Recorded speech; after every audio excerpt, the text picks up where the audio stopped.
One of the core tenets of Stoicism is separating things we can control from things we can't.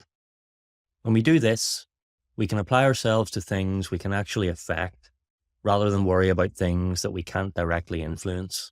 At the beginning of his Enchiridion, the Stoic philosopher Epictetus tells us exactly what is within our control and what isn't. Quote, "Some things are within our power, while others are not. Within our power are opinion, motivation, desire, aversion, and in a word, whatever is of our own doing. Not within our power are our body, our property, reputation, office, and in a word, whatever is not of our own doing." End quote. It's worth reminding yourself of these distinctions every morning to enforce the habit of identifying them as the day progresses.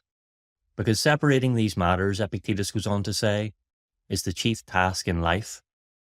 Knowing that we are in complete control of our thoughts, our intentions, and our actions allows us to focus our energy on ensuring they adhere more and more each day to the Stoic virtues of courage, justice, moderation, and wisdom. Everything else depends, at least to some extent, on external circumstances.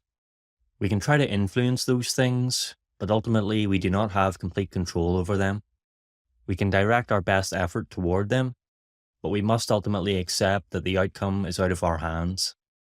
With each situation that arises today, practice directing your attention to what you can control within that situation, your thoughts, intentions, and actions, and tell yourself to worry less about the things you can't control. Worry less is easier said than done, of course, but directing real effort to things within your control gives your mind something more productive to focus on, and the more you practice, the better you get. The irony, of course, like the athlete who trains to the best of their ability, but doesn't have full control over whether they win their event, is that desired outcomes outside your control are more likely to come to fruition if you focus more on and give your best to the things that are within your control. In his discourses, Epictetus goes on to emphasize his point that we should be thinking about this matter of control every day with some vivid and entertaining examples. Here's what he says, quote, "So what resources do we need to have at hand for circumstances like these? Just the knowledge of what is mine and what isn't mine, and of what is and isn't possible for me. I am condemned to death. Do I have to die moaning and groaning as well? To incarceration. Do I have to complain about it? To exile. Is there anyone stopping me from going with a smile, joyful and content? Divulge your secrets. I refuse because that's something that's up to me. I'll clap you in irons. What are you talking about? Me? You'll shackle my leg, but not even Zeus can conquer my will.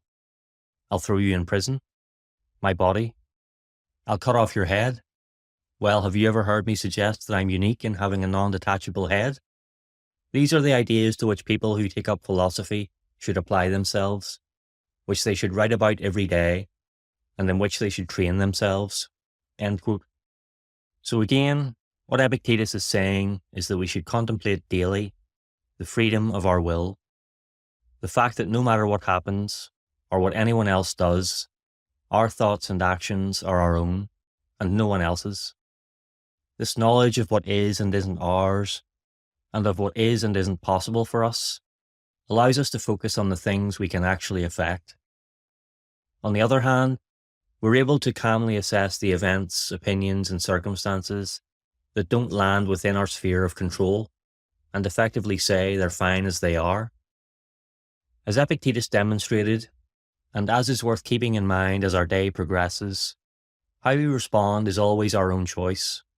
No one is stopping us from doing so with a smile, joyful and content.